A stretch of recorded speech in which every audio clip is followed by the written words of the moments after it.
I can see a lot of familiar faces here from last week, so that's nice to see, and welcome to those that haven't been here before. Anybody not been here before to Tara Institute? One. Welcome. Thank you. Thank you. So we're just going to, it's a very informal evening, and it goes for an hour. We'll do a short meditation now, and then I'll present some of the Buddhist ideas that I've learned from Geshe Doga and other great teachers over the years, and then we'll finish with another meditation. So these are meditations that you can take home and do at your own pace and see whether or not they're beneficial or not. If they are beneficial, then you'll be inspired to do them a little bit more, and if they're not, well, that's all right, you don't have to. So let's start just by assuming the meditation posture. So the meditation posture is important because we want to try to encourage a clear mind and less distractions while we do the meditation. So if you can, sit with your legs crossed. If you're seated, just have your feet flat on the ground. If you can't, just sit comfortably. But the next most important thing is to have a straight back. Because a straight back, there's a theory behind the straight back, because there are energy channels that run throughout the body, and by having a straight back, it actually encourages good focus and concentration. So then with your right hand resting on your left hand, thumbs touching together, just resting on your legs and pointing towards the navel. And your shoulders level, slightly away from the body. And your head tilted slightly forward. Your eyes partially open. And it's sometimes said you should try and focus on the nostrils, but with a loose gaze. You experiment with that. I find that a bit uncomfortable. You can keep your eyes closed completely, but be aware that you might feel sleepy. And then your tongue rests up against the palate.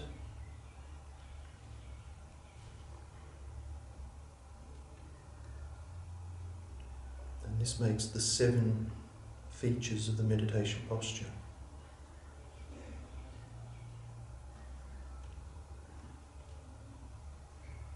So you've come here tonight for 1 hour, so try and leave everything behind. You're fully present. This is for you. So to help settle our distracted mind, we're going to focus on our breathing. The natural rhythm of the breath.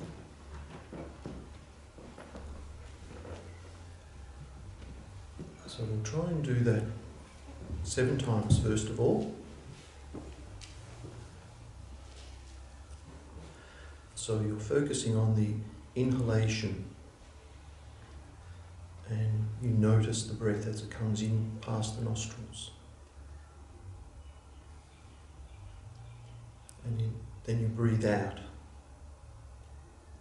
aware of the inflow and the outflow. Each inhalation and exhalation you count as 1. So let's try and do that 7 times, focusing on the breath, letting go of distracting thoughts.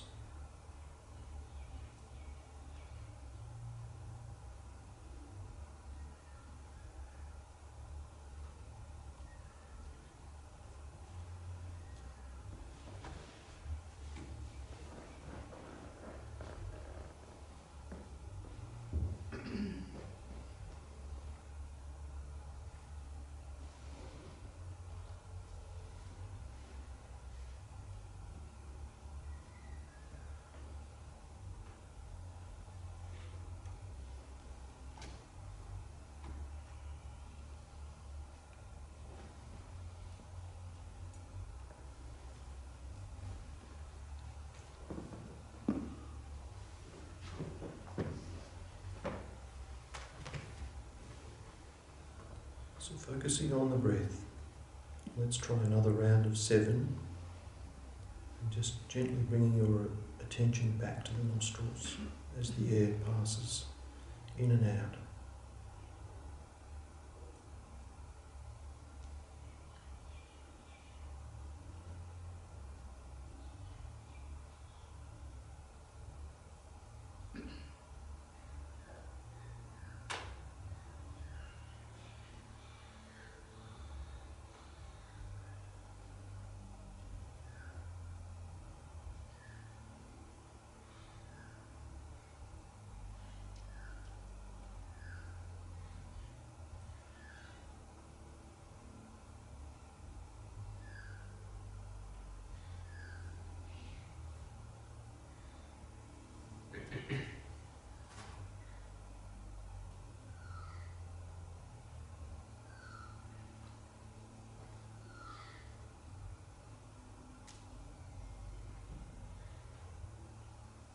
So let's now combine the inhalation with breathing in radiant white light, and feel that this white light is pure virtue.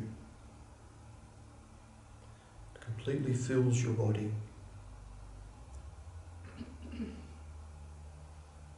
Cleanses you of all negativities and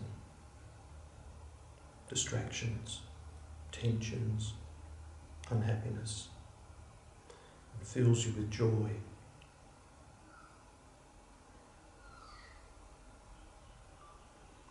And as you breathe out black light, discarding all the anxieties and worries, sickness, obstacles. So we'll combine that inhalation with the white light, breathing out the black light. We'll do this for 7 times.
Okay, if you can just gently focus your awareness back here. So if you haven't done meditation before, probably the first thing you'll notice is how distracted the mind is and how difficult it is to focus. And that's fine. It's like we've just looked through a window and observed our mind. It's always distracted. Meditation hasn't made it distracted. We're observing it for the first time. And so that's a good thing to observe. And the Tibetan word for meditation is gong, and that means to make familiar. So the more familiar we become with this, the better that we become with that. And so meditation isn't just about breathing and trying to find a peaceful state of mind. It's definitely achieving that, because once we've done that, then we can actually start to work on our mind and actually cultivate positive qualities, which are very hard to do if we're distracted and if we're negative. So we're first of all, this breathing meditation is first of all to bring the mind from negativity to neutral.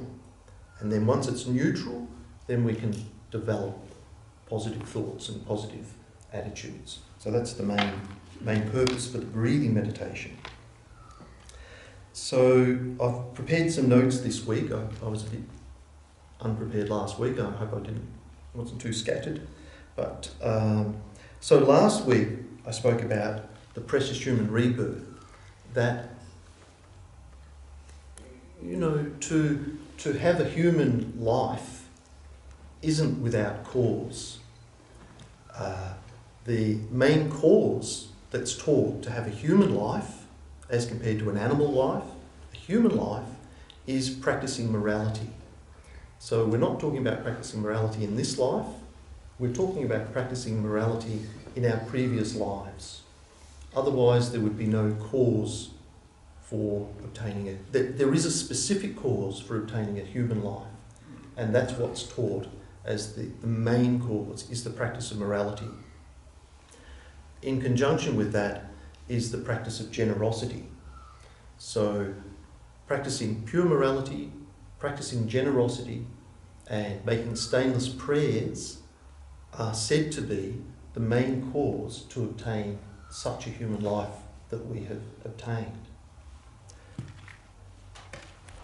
So when we talk about a precious human life, it's not just this human body. You know, we've come in contact with the Buddha's teachings, which are extremely rare. To have a mind that's even interested in wanting to listen to and to follow the Buddhist teachings is very rare, and to be free of all the obstacles that make it difficult to be able to practice meditation, to be even able to think about wanting to develop ourselves, is very rare. So this is an opportunity that we have now, and we're very much encouraged to make the most of that opportunity in developing ourselves spiritually.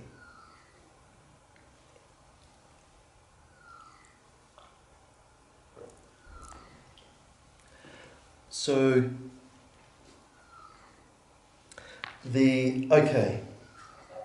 So when I was at Kurrumbara the other week, I was walking up the street and there was a man coming the other direction, hurriedly trying to get to a shop. And when he got to the shop, I could see he was looking through the window. He was very disappointed, really disappointed that the shop was shut. And basically he said to me, I said, "Oh, is it closed?" And he said, "Yeah." He said, "I've got my tax lotto tickets." And he was so disappointed that he couldn't put his tickets in for the night. And, you know, we all understand that. If we had $1 million, that would be great. You know, people are always wanting more, and that would solve a lot of problems. And that reminded me of the precious human rebirth, where it's just, well, actually, before I say this, so Buddhism teaches about a wish-fulfilling jewel. I don't know if it's real or if it's an analogy, but they say that there is a jewel that if you rub it and you do certain things to it and put it on top of a staff and put it somewhere. I don't really know the details about what you have to do, but it's described that there's a wish-fulfilling jewel, that if you possess this wish-fulfilling jewel, you can have everything that your heart's desires in your life. So all the houses and all the possessions that you might want and things like that. And, you know, that reminded me of that man with the tax lotto ticket. If he only got that ticket, he could have won the prize, and then all his problems would be solved. He could buy whatever he wants. And when it's often described that this precious human rebirth is more valuable than the countless skies of wish-fulfilling jewels. So it's just so insignificantly, it's so enormously more beneficial to have a precious human rebirth, to have countless wish-fulfilling jewels. And you might wonder why that is. Well, yes, we could fulfill all our worldly desires if we had such a jewel, but come the time of death, we can take nothing with us whatsoever. There's nothing that we can continue on beyond this life. And if we've spent our life pursuing all of these things, and along the way potentially creating a lot of negative karma, perhaps being very self-absorbed, being very attached, then the consequences of that in a future life may be that you won't receive a human life again like this in your immediate next life. It's possible you could be born in the lower realms, in an animal realm. Buddhism teaches about this. So the precious human rebirth, the causes to create such a life are extremely difficult to create. The rarity of it also is compared with an analogy that if you were to take, the Buddha took a handful of dust in his hand at the time, 2,500 years ago, when he was teaching, and said, this dust in my hand represents those people that have obtained a precious human rebirth, and the earth represents those that have not. So it's a pretty amazing comparison. If that's real, that's, a real indication about how rare that is. So it's good to, in your own time, to review. There's lots of books on Buddhism that will describe in detail about the precious human rebirth. What makes it precious? What makes it so special? There are 8 freedoms, there are 10 endowments. It's extremely rare to create the causes of human rebirth like this, and it's very rare in terms of analogies. Like the dust, and then there's another analogy that many of you may already have heard about, which is the story of the blind turtle that lives in the ocean. So if you can imagine the vast ocean with the wind blowing strongly, waves chopping, and on the surface of the ocean is a small ring, and the turtle only surfaces once every 100 years in the surface of the ocean. And the chances of the turtle surfacing at that point to put its neck through that ring that's floating, being blown around, is how rare it is to obtain a precious human rebirth. So, that's a pretty amazing example, again, of how precious this is. So, let me just see, and I am definitely welcoming any questions if you've got it along the way. We've probably got another half an hour of me talking, rambling on, but then we'll finish with a meditation as well. So please feel free to raise any questions. So, how precious is it to be born into poverty in, say, for example, a war-torn country? I think I'd rather be my dog than be born into such, devastating conditions. Yeah, well that's... a life of absolute misery, as opposed to being loved and cared for in a lower realm. Well, that's true. There's no freedom in those countries, and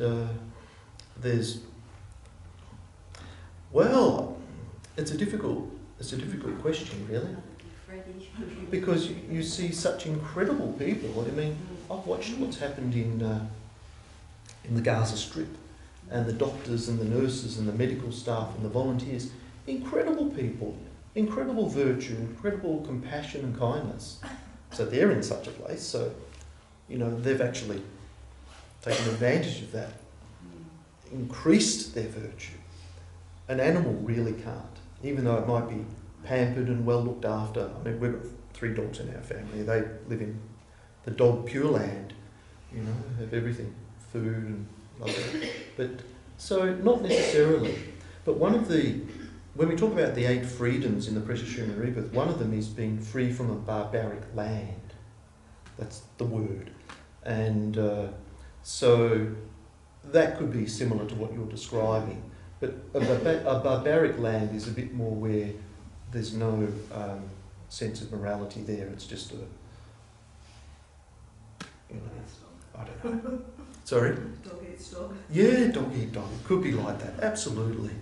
And another one of the freedoms is to be free from a land that doesn't teach any of the Buddhist teachings. You know, I don't want to be too specific about Buddhist teachings, but about teachings of morality, about how to live a wholesome life. So if we were born into such a land, again, that's a bit of an obstacle to being able to enhance our own spiritual potential. So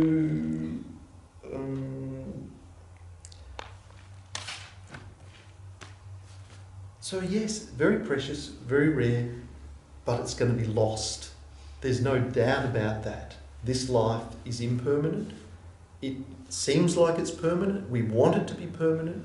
We know intellectually we're going to die one day, but it is actually going to happen one day. It'll be an event that we experience, and we don't know when it's going to happen. The time is uncertain. And at the point of death, you know, the things that we are most preoccupied with, our possessions, our family and friends, this body, none of them can help whatsoever at that time. And that's a really important contemplation to think about. And what can help, what is beneficial at that most critical time, you know, according to Buddhism, on the edge of ending this life, beginning our next life, then the most important thing is to have a wholesome, virtuous mind at that point. That's the most important thing to influence what your next life will be. And that the likelihood of that being a controlled, calm, you know, virtuous mind is increased. The likelihood of that increases the more we become familiar with it ourselves in our day-to-day life. Through meditation, make it a habit. The more we're habituated with that thought, the more chances are that we'll be ready and that we can die with that sort of thought. So that's the precious human rebirth. We have an opportunity to actually do something. So last week, I introduced the idea of reincarnation. It is taught in Buddhism, reincarnation. The Buddha definitely said this life is not like a candle that gets blown out. There's a life beyond this life. And you know, when you hear the teachings from the Dalai Lama or Geshe Doga, our own resident teacher here, you know, they talk as if there's just no question about that. But we need to question that. We need to investigate that and check it out for ourselves. Nothing should be accepted without your own, you know, investigation, because it's really what you believe that's important. But we were talking about reincarnation last week, and the main proof of that is the fact that the mind is formless. It has no form. It's clear and it's able to perceive objects. That's sort of the definition of the mind. Mind is clear in knowing. So I can't make mind. With any physical tools, I can't make mind. So the cause of the current mind is the prior moment of mind. And the cause of that prior moment of mind is the prior moment of mind before that. That's how we can remember the past. We can remember yesterday, we can remember when we were young. Taking it back, at the point of conception, sperm and egg come together. Buddhism teaches that the mental continuum from the previous life, that is in the bardo, in the intermediate state from the previous life, sees the parents in union and is karmically attracted to either the mother or the father, actually. And I'm pretty sure, if the child is a daughter, the daughter is karmically attracted to the father, whereas if it's a son, it's more karmically attracted to the mother. But the intermediate state being sees that the parents in union, and the mind of that intermediate being, the bardo being, enters into that, and that's the beginning of conception. So you can see here that prior to the beginning of our life, there was a previous mind. And then prior to that intermediate state, there was a previous life. They lived a life. They died in their previous life. And then they've been born into this life. So Buddhism teaches that the mind is beginningless. Like there's no beginning to the point where mind began. Buddhism doesn't teach on a creator. The Buddha is not the creator. The Buddha is, the enlightened Buddha was just like we are now at one time in the past. Confused, struggling, looking for contentment, looking for happiness, looking for lasting happiness. The Buddha was like us, but the Buddha followed the path, followed the meditation, followed the instruction of the Buddhas that were teaching at that time and achieved enlightenment. So, sorry, I forgot what I was thinking.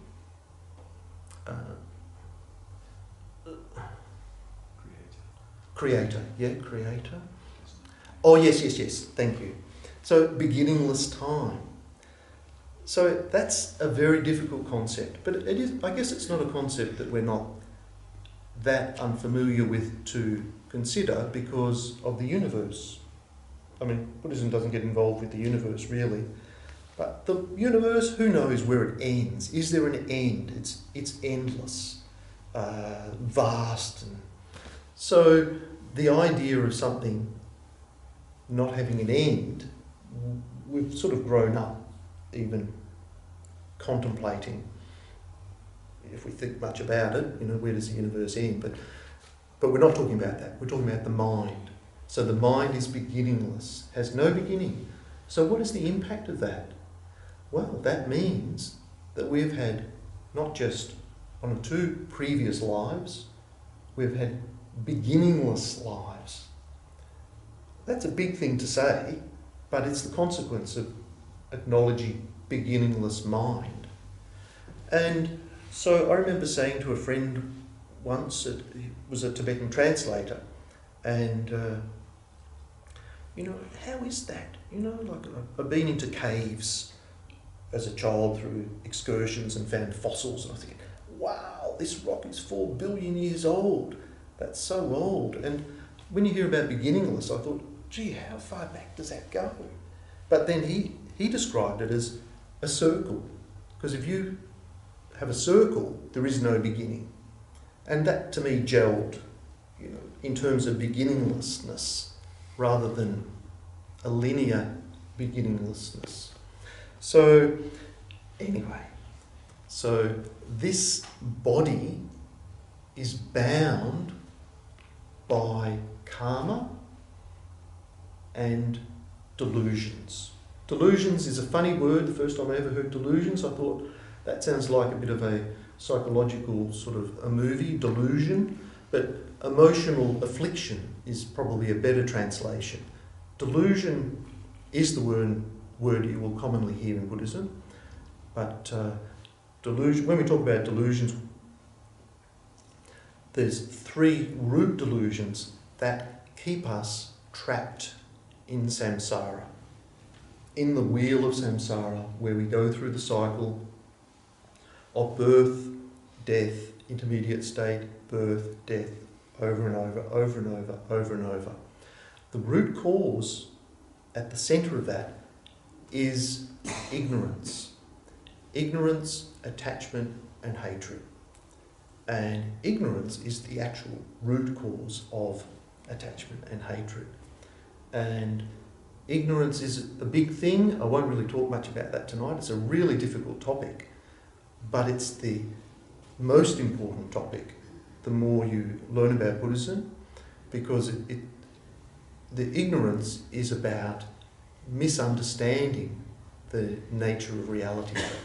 It's our misunderstanding about the nature of who the self is and phenomena. The nature of their existence is misunderstood.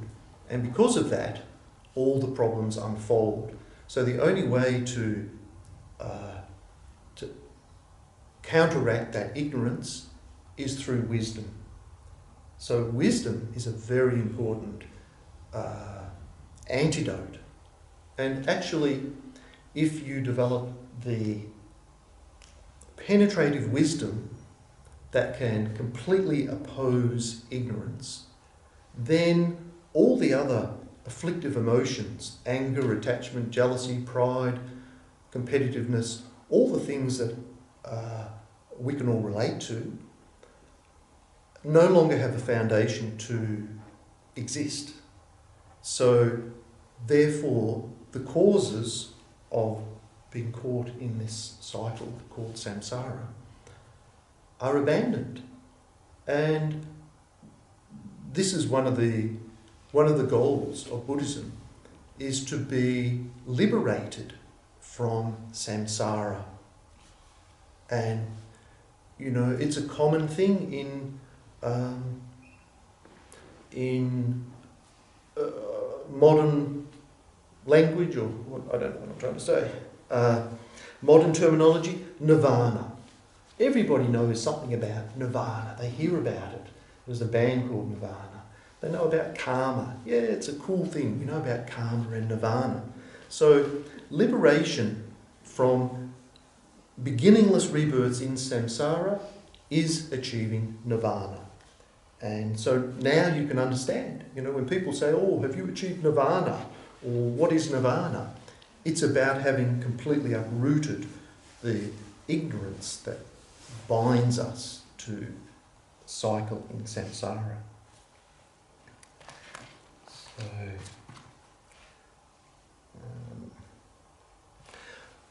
one thing I did want to mention at the start, which is a very practical logic. You know, what's common to all of us is we want to be happy. Every one of us wants to be happy, doesn't want to experience suffering or discomfort, and it's not just a little bit.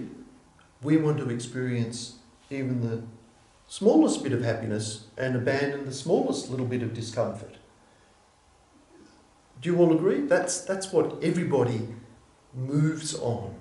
We're trying to achieve happiness. You're all here tonight because you have some hope that this might be beneficial, that it might bring me a little bit more happiness, or you haven't come in here, haven't come here tonight to increase your unhappiness. So, you know, whether or not you do achieve that is another thing. But you've come here hoping that you'll leave a little bit happier, that it's worthwhile. I see it more as peace of mind. Peace of mind. Yes. Well, peace of mind is about happiness. I'm using the word happiness in a broad sense, but absolutely, we all want peace of mind. That is happiness. And, you know, long-lasting, deep inner happiness comes through inner causes. That's the only way that can happen. Because, you know, there's so many billionaires out there. I mean, they must have achieved inner happiness or contentment, but they haven't. Many examples where they haven't. Although, at the same time, it's all about the attitude. Because I spoke with Geshe Doga this morning, and he was just relaying a story where he went to Perth a few years ago, when His Holiness the Dalai Lama came here and he went to meet him. And he stayed with a family in Perth. And he said they were very wealthy. They were so wealthy. And he said they were so kind. And they were so interested in Buddhism, in the Dharma. I don't know if that term, the Dharma, means the teachings of the Buddha, the practices of the Buddha.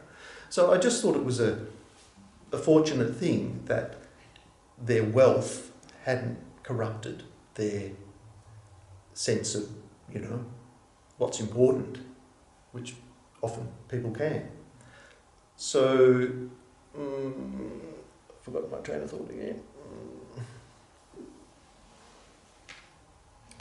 What are the teachings on being betrayed?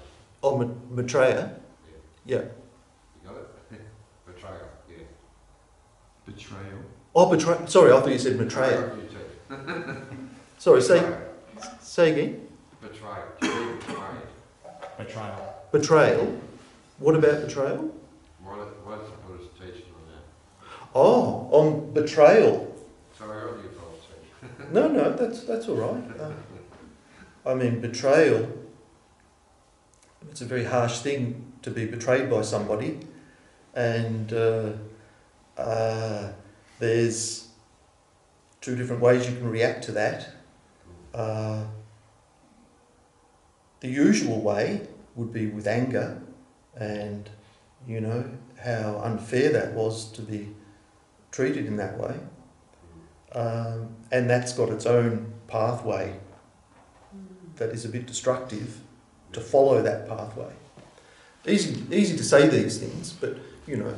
And then the other one, of course, is the person that has betrayed you is a human being, is seeking happiness themselves. Their very nature is wanting to experience happiness, even though they've done a terrible thing.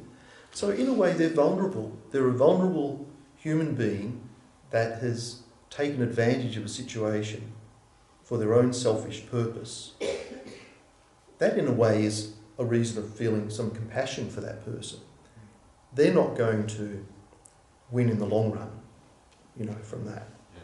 So that's all I could say for that. There's two different ways. So how do you explain people who, in fact, how they get pleasure and satisfaction is hurting other people? Well, yeah, that's Because very... they don't actually have... I'm not so sure they all have a nature that basically they would like to be, well, kind or whatever. They would possibly like to be happy, but it entails other people's suffering. Well, that happens all the time. Definitely happens.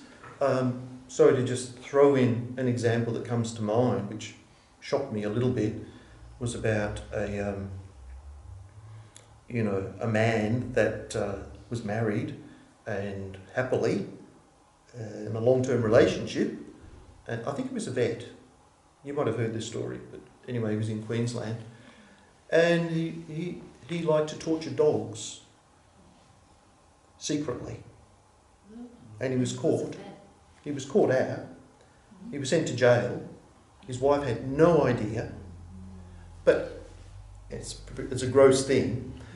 But he got himself, he got some satisfaction out of that. So deluded as it was, he was still seeking what he thought was a form of happiness. You know, it's totally wrong. We're all experts. No, we're not all experts. We're all exactly the same in that we want to experience happiness. We want happiness, but the methods of finding happiness are different. And mostly the methods of finding happiness are not reliable. The one thing that I thought of before coming tonight, the Tibetan word for a Buddhist is nangpa, which means an insider. And a non-Buddhist is a chipa, an outsider. So, that's not to say other faiths are outsiders, but we're just talking here Buddhism. And, the Buddhist is looking for inner causes of happiness, whereas the outsider is looking for outer causes of happiness. So, I don't know. Your intention. Yes. Your intention becoming an action in the world. Yeah. Echoes through the ages, and that's karma. Yes. So hurting dogs for personal pleasure is a horrible thing to set in motion. Yeah, absolutely. For yourself. Yes, it is. Let alone the poor dogs. But, you can just get a sense of that action is so repugnant and so harmful. That's ignorance too, isn't it? Sorry? Ignorance is that? Oh, it's absolutely ignorant. But you can, it's a good example about the causes of samsara, because that action, motivated out of some deluded whatever, he followed up with those actions that's planted seeds on his mind stream. This is the way that karma works. every action of body, speech and mind creates karma or seeds of potential to ripen in the future. If we have commenced an action with a virtuous motivation, with a good motivation, then you're almost guaranteed that the outcome of that will be happiness in some way. Whereas any action motivated through negative minds, attachment, anger, ignorance, then the consequences of those actions will be negative and in the experience of suffering. So,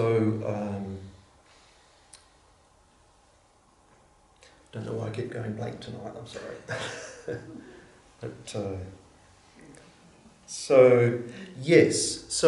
that example of the dog, you can see what potentially disastrous seeds he has planted on his mind stream. And they will ripen at the point of death.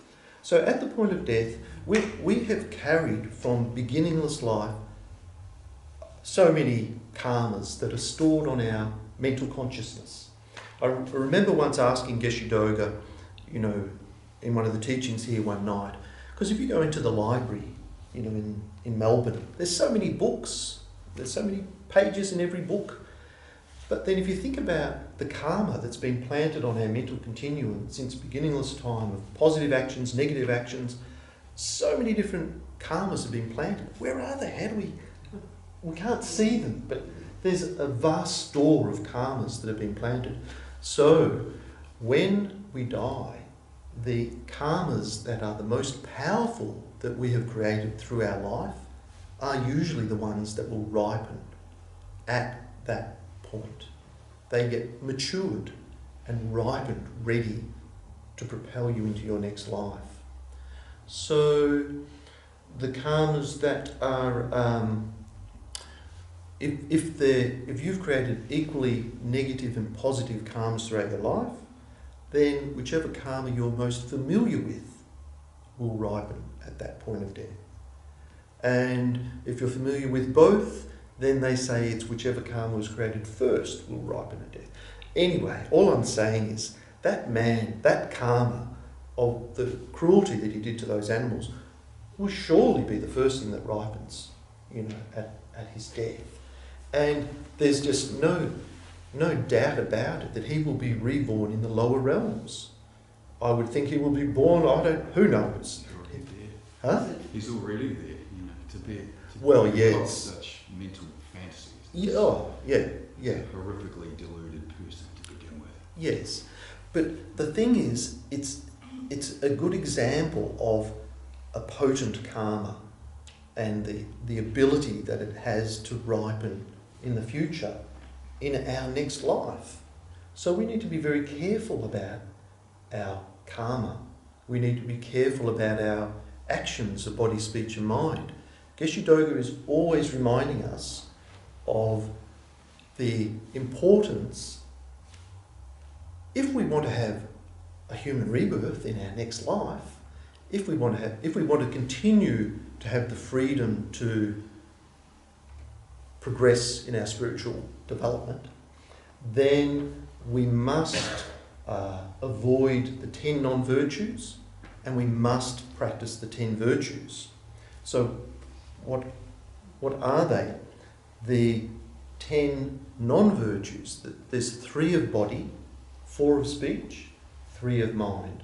So the 3 of body are to abandon killing any sentient being as best you can. I do know that I kill ants when I drive my car out of the driveway because unfortunately they like to just walk across the footpath. But I will never intentionally kill something. So abandon killing, abandon stealing, abandon sexual misconduct. And sexual misconduct is normally in the context of, somebody else's, having an affair with somebody else who's already in a relationship. So they're the 3 of body. And then we've got a speech. Lying, harsh speech, divisive speech. Divisive speech can be very negative, because you're talking to somebody and you end up breaking a relationship between friends, or especially between a child and their parent, or between a teacher and their student. Very negative actions. So we need to avoid that sort of speech, and we need to avoid idle gossip. They're the four. Idle gossip is just chatting away about whatever. In itself, it's not actually negative, but it wastes a lot of time. And we're talking about a precious human rebirth where we need to watch what we do. That doesn't mean you can't have a good time and relax and chat away, but it's just one of the non-virtues of speech that we need to keep track of. And the three of mind. So we've got hatred or anger, we've got attachment or greed, and we've got ignorance. And ignorance is sometimes described as, like ignorance of the law of karma. That's a load of rubbish. There's no consequences for my actions. And denying that, in the Buddhist context, denying that the Buddha is a valid being, that there are enlightened beings, that there is a path to enlightenment. So they're the 10 non-virtues that we should try and avoid. And Geshe Doga always mentions that the first 7, there's no reason why we can't abandon all 7 of them. It's in our power. We can do that. And the karma of abandoning them, if we don't abandon them, then they can result, depending how familiar we become with these, as the karma that ripens the most at the point of death. And then the 10 virtuous actions are mindfully,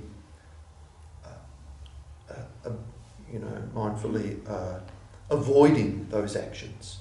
You see a worm or something, or an ant, you're mindfully avoiding that. And so that continues with the other examples.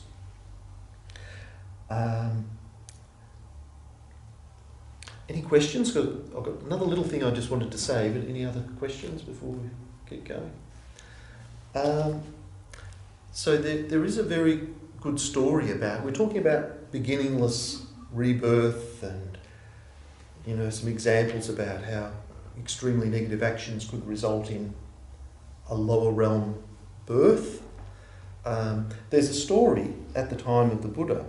There was one of his closest attendants, his name was Shariputra, and he was said to have clairvoyance and could see in a deeper way. And he came across a family, and there was a man holding a baby, eating a fish, kicking a dog. And he looked at that scene, and he was able to see what that was about. So this man's father was very attached to fishing, and he used to fish in the pond on their property. And when he died, he was reborn as a fish. And the fish that the son had captured was the reincarnation of his father. And then his mother was very attached to her house and all her belongings. And when she died, she was reborn as the dog that he was kicking, because the dog was trying to eat the bones of the fish that was his father. And the baby that he was holding was said to be his enemy that tried to steal his wife. And after he died, he was reborn as the baby because he was so attached to the woman. So anyway, you'll hear that story. I've read it a number of times, and Lama Zopa, who's one of the founding teachers here, he taught that in this Gompa about that particular story. But it's just a funny thing, though, just to broaden our thinking, because it doesn't. First of all, it might seem odd to think that we could have had a previous life, or that we could be born as a dog in a future life or something like that. But then in this particular example, there was a whole interconnectedness of events that resulted in this man eating a fish, kicking a dog, holding a baby. They were all relationships that he had had.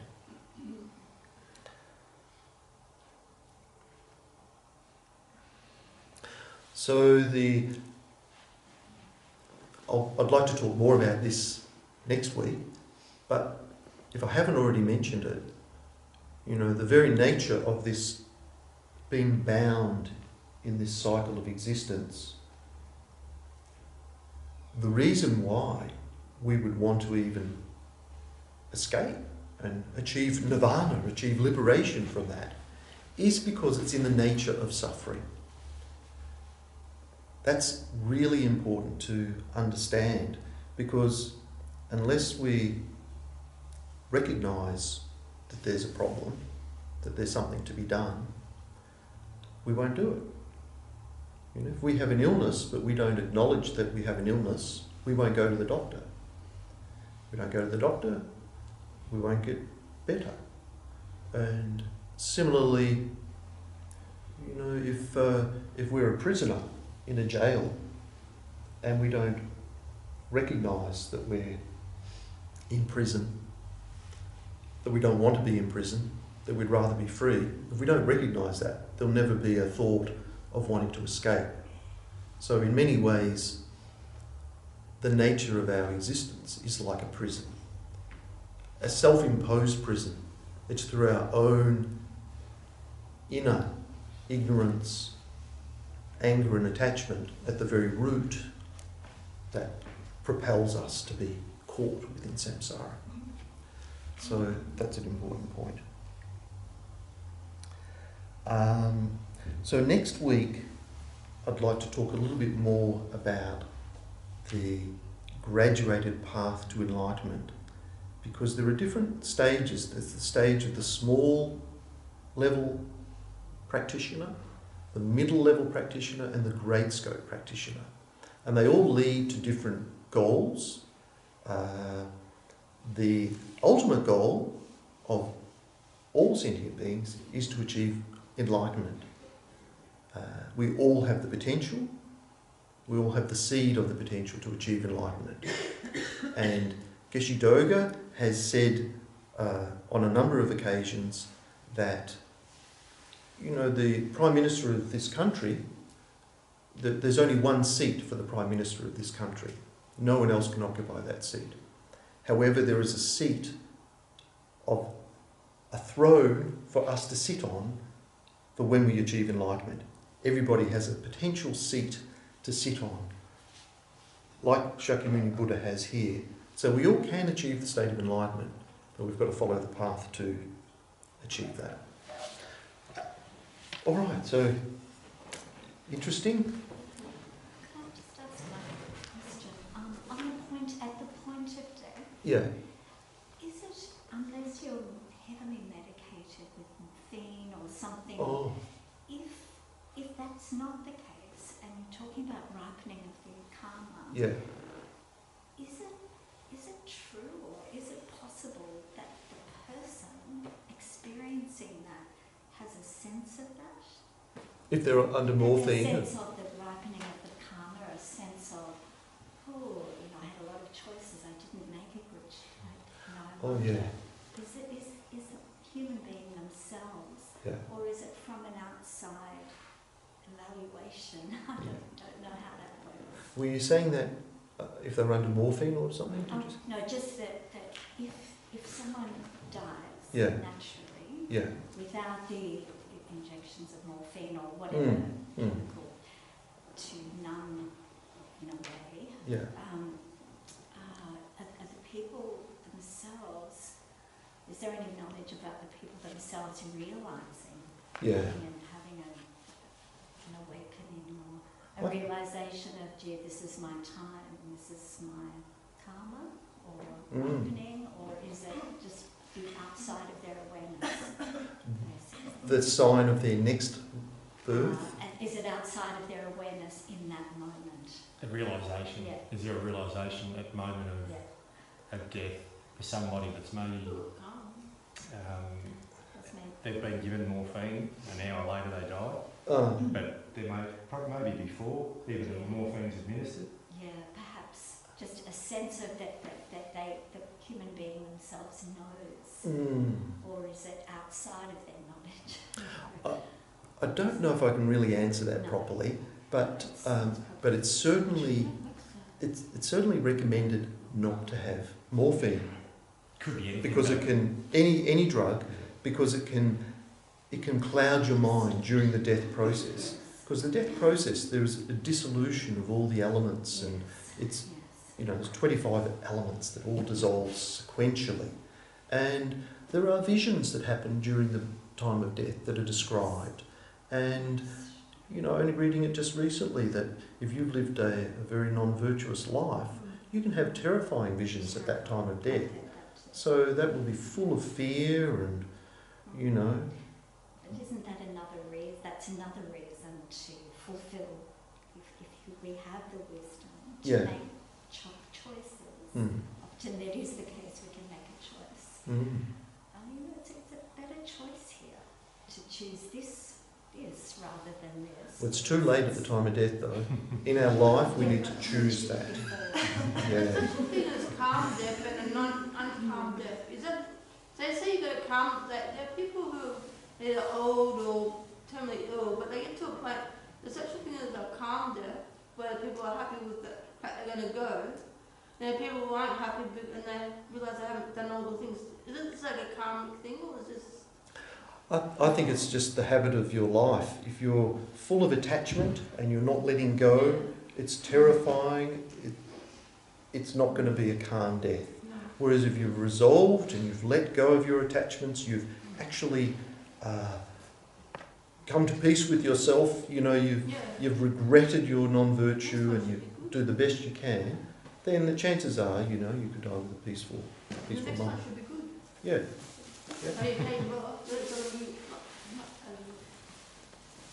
Yeah. All right. So I've only got a few. Oh, sorry. Is it the feeling of contentment? So at the time of death, if you're content with what you've achieved and where you've got to, Yeah. you die peacefully, and that's where happiness comes as well. You're happy, you're content with life. Yes. Yes. It's often described that those people that have really practiced virtue through their life, it feels like going home. There's a real contentment and ease. Whereas those that have practiced not quite as much, maybe there's less fear, but there's not as much calm, but there's less fear. Whereas totally unprepared, most likely, full of fear, full of attachment, not wanting to let go. Who knows what things come to your mind, probably from, the sort of person you are in your life. But, all right, well, let's finish off with a bit of a brief meditation.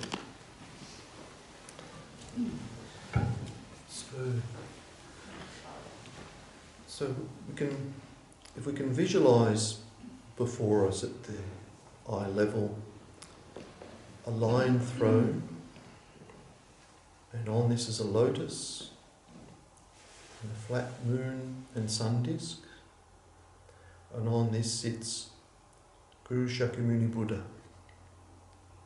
golden in colour. Right hand is in the earth-touching mudra, like the statue before us. Left hand holds a begging bowl filled with nectar. And the Buddha is looking at you, smilingly, lovingly. He wants to help you. He wants to guide you. He possesses all the qualities to lead you to complete inner contentment and happiness.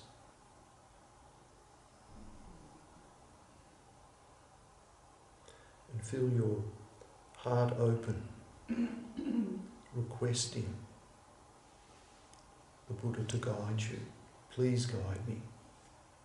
Please be my refuge.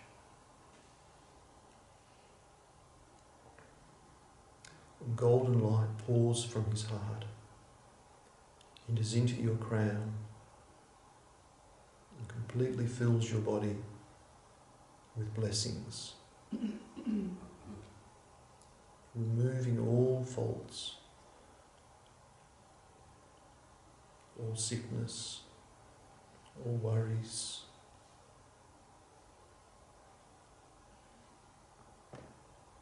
And rest peacefully.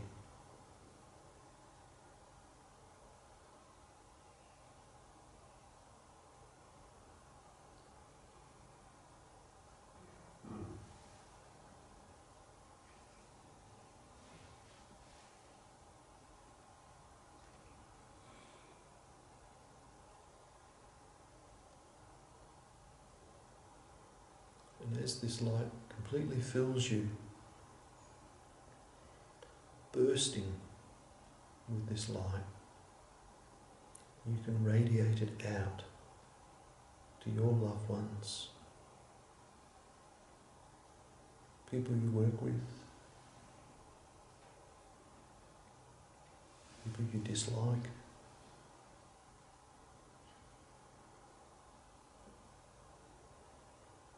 and expand it out as far as you can.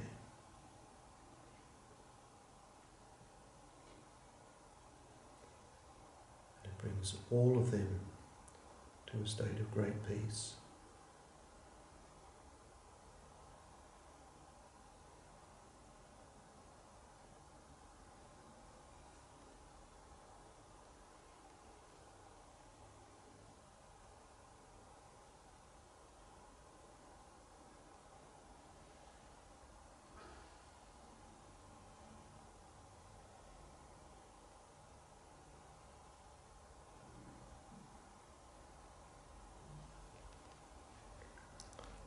Thank you, everybody.